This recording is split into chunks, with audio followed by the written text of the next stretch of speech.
It's August 13th, and I just want to show you my fairy roses today.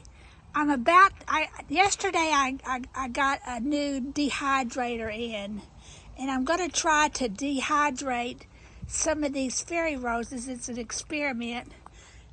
Fairy roses are a good thing to experiment with because they're the only rose that I have. I'm sure there are others.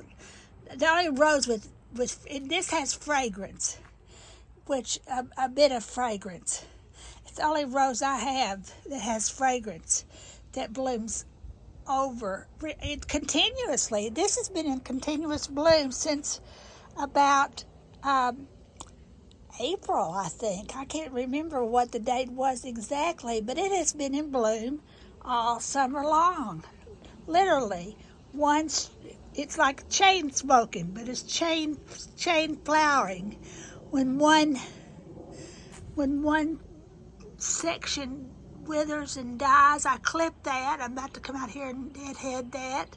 I think it would happen anyway, though, because I've not always been as fastidious about deadheading as I am now. But today I'm going to radically prune this fairy rose, and we'll come back and see how long it's going to take to come back, because I want to try dehydrating.